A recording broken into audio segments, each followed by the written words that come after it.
Good morning, everybody, and I say it's a real privilege to be back in Dublin again and being able to talk to you, and I thank Doctors for Life for inviting me over.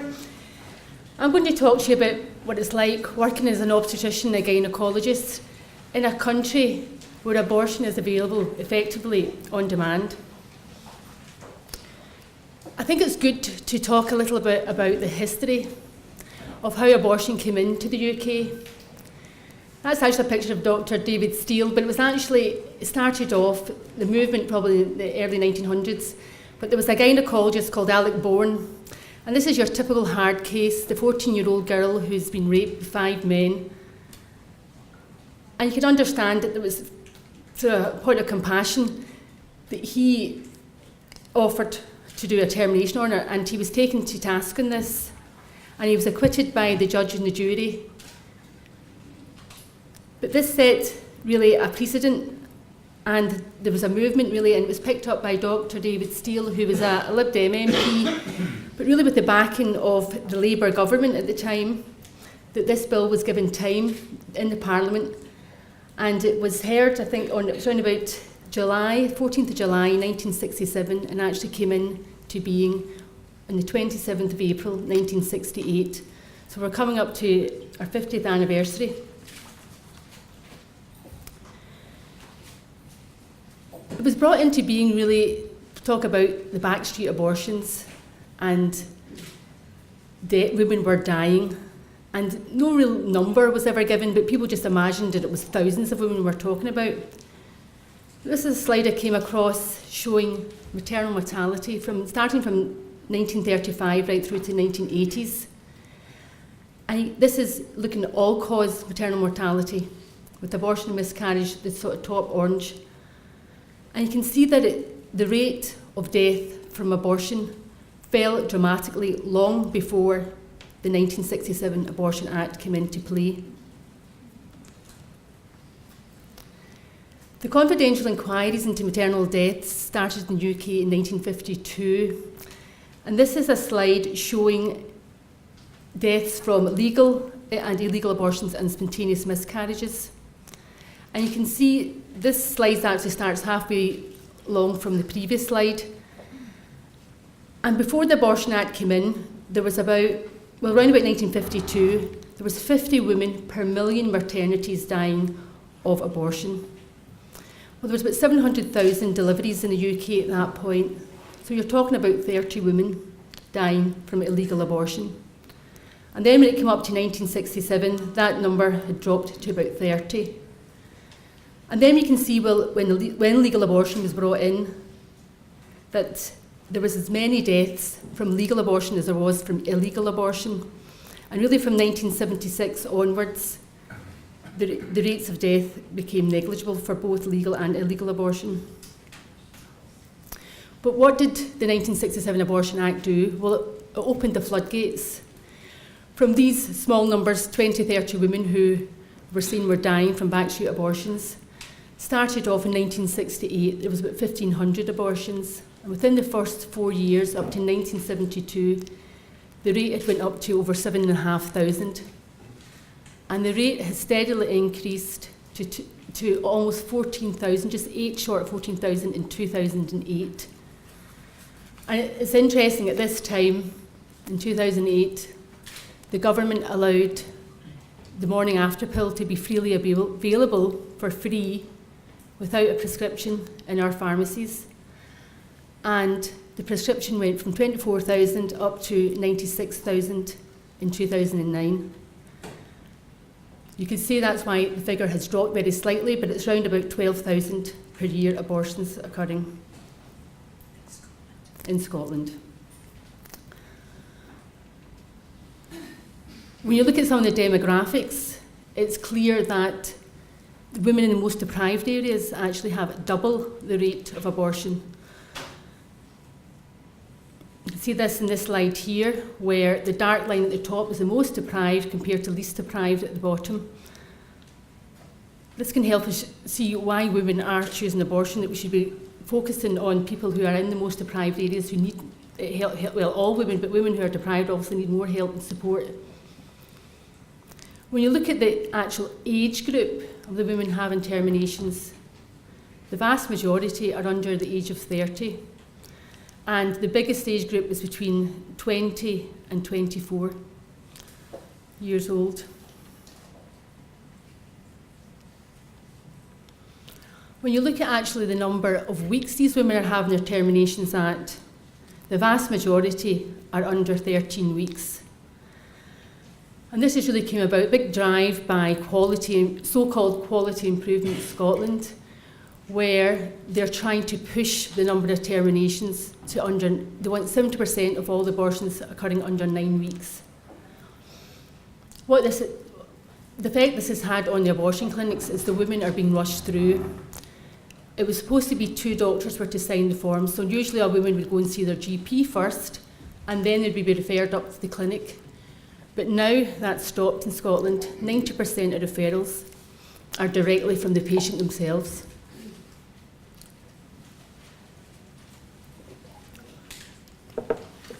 Does that mean just one doctor signs it then? Well, 2 doctors sign it, but only 1 doctor sees the patient.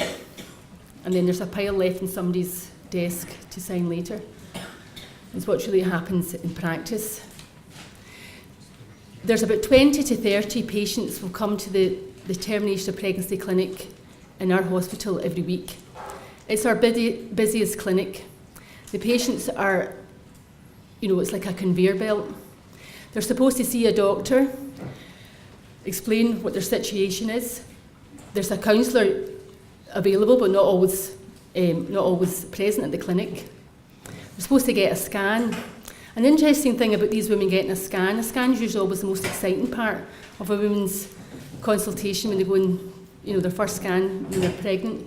The scan is turned away from the women. And when I've ever sort of challenged my colleagues about why do they do that, it's too painful for them to see what they're actually doing.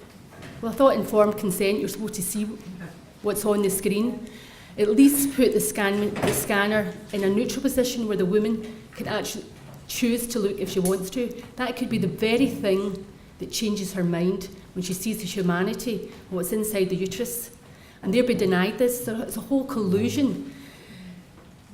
The whole thing about the language we use, it's no longer a baby anymore, it's a fetus, if that's even mentioned. The other thing about the scan is sometimes you'll be looking after a woman maybe later on in her pregnancy and she's got a twin pregnancy, and then you look back in the notes and you can see, there was one woman in particular, she had a 12-year-old and an 8-year-old, and she found out she was pregnant and didn't want to go ahead with the pregnancy, but went for a scan and she was told that she was having a twin pregnancy. And in the letter it says, as often when women find out they're carrying twins, they change their mind. You can see why, can't you? The humanity of twins, it changes the whole their whole view of it.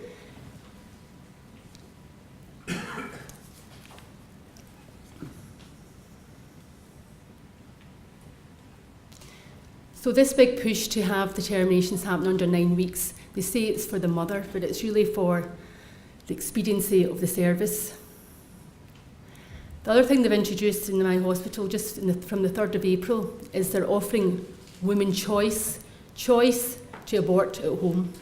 I don't know how that's going, but it's been going in Scotland probably for, I think, since last October.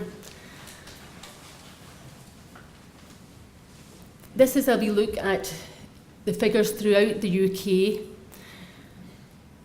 and you can see that the number of abortions in England and Wales, the rate is higher than that in Scotland, roughly around about 16 to 17 per 1,000 women from the age of 15 to 44.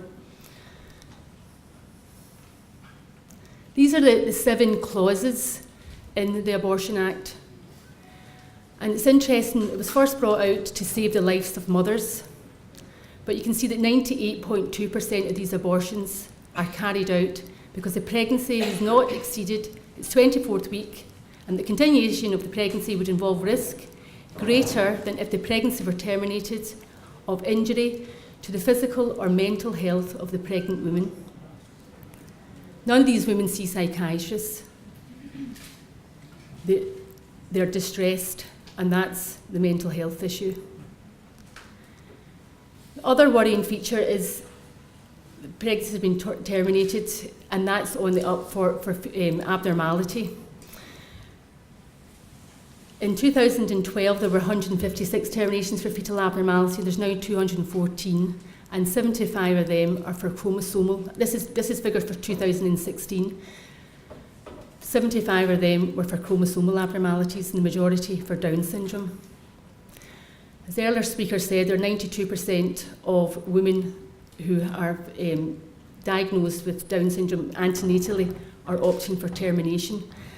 And unfortunately, that's only going to get worse. The reasons it's increased in Scotland was probably since 2012, all women were offered CUB screening. So that's the screening you get from 10 to 14 weeks where they do nuclear translucency and they do biochemical tests. And it was a more sensitive test than the previous AFP HCG test. And also the other thing that they've offered right across the board is women to get fetal anomaly scanning between 18 and 20 weeks. So this is increasing the detection rate of Down syndrome.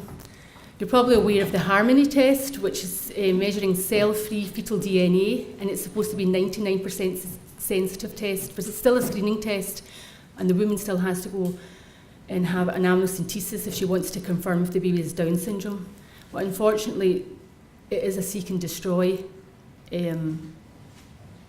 antenatal screening. There's no real therapeutic value in screening these women, but the unfortunate thing is more women will go for the test because, it's offered. It's not offered in the NHS yet. Some women are paying for it, but it might be offered in the NHS as a contingent test if they're in the high-risk group for the CUB screening.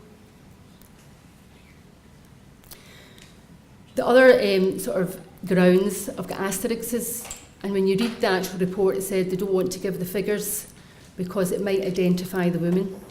But when you add up the numbers, there's only 10 that aren't accounted for.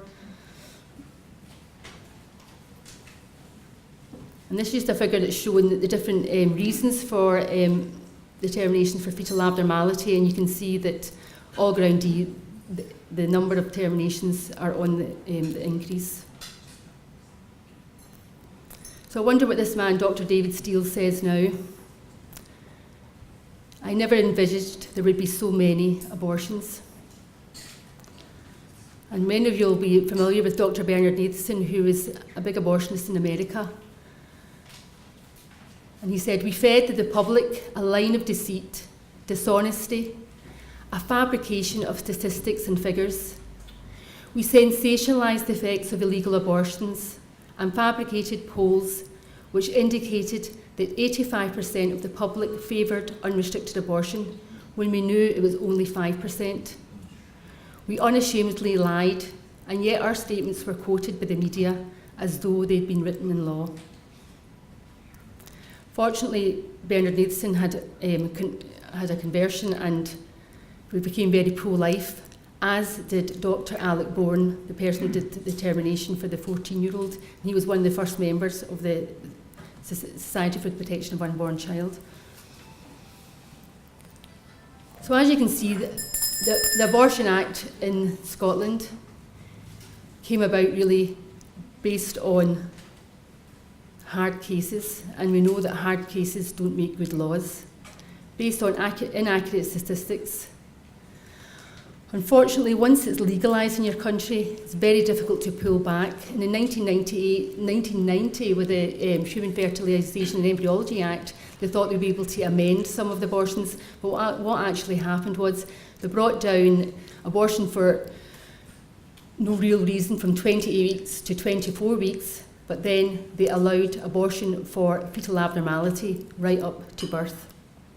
So it actually backfired on the pro-life people when they tried to get involved with legislation. It's caused a schizophrenic attitude to pregnancy in the field of obstetrics and childbirth. You know, I come across in labour wards, you maybe go and see, I always make the point of seeing a woman after, if she's had a termination for, say, Down syndrome, always make the point of going to see them afterwards and just ask them how they are. And invariably, they are very distressed. The very thing they thought would cause them relief. As one woman said, "This is not the same as a miscarriage. I wouldn't wish this on my worst enemy." These women are traumatised, and all I can do at that stage is tell them about good counselling services that can try and help them. But it's too late for that baby. It's too late for that family.